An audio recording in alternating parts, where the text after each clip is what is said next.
love the concept of coming in and going out. The going out for creatives is probably the toughest problem because you hold on to that script that you spent a year of your life on. Yep.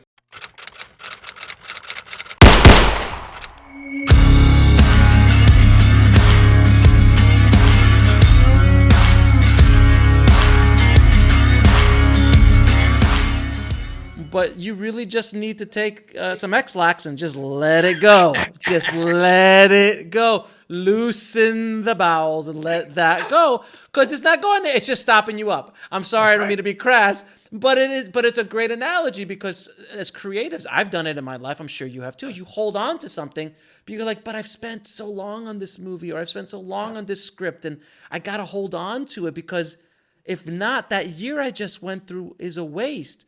Yeah. And I would argue that the year that you just went through is not a waste, even if the product might not make it. The education you got, the experience you got is invaluable, and you learn much more about yourself and about everything when you fail than when you win. You win. You learn nothing from the wins. That's right. Do you agree?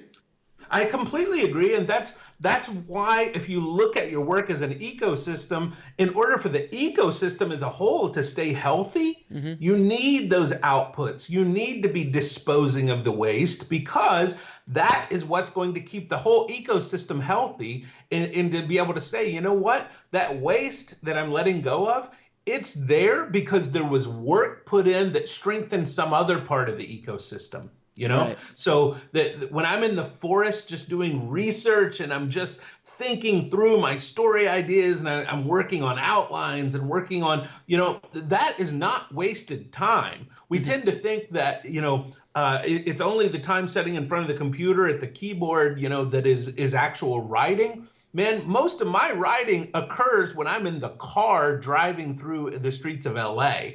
It occurs. Amen. Here. Amen. Yeah. Amen. I mean, that's when my writing happens.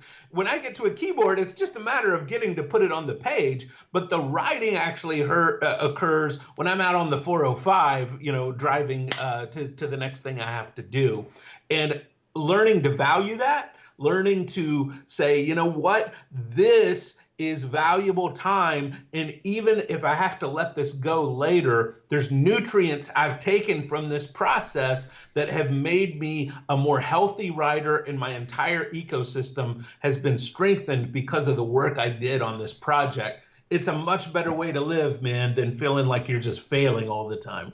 Yeah, and if you can, you know, like I'll use my career as an example. I started off as an editor.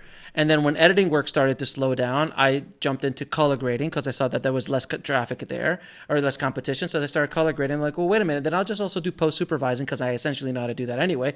And then I'm like, well, VFX supervising is just another step ahead of that. So I'll just do VFX supervising as well. And I'm also going to direct while I'm directing. So you're always finding something. So if I'm not working in one thing, I'm working in another. It's diversification of your creative process.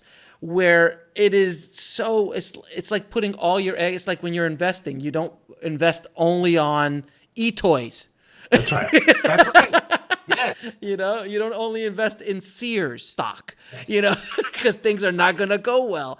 You need to diversify your creative portfolio. And by doing multiple different things, I'm a screenwriter, I'm a writer, I'm a novelist, I'm a blogger, I write articles, I do this. You're constantly working and you're also constantly strengthening all of those muscles. Would you agree? Man, Alex, you nailed it. You nailed it. That's exactly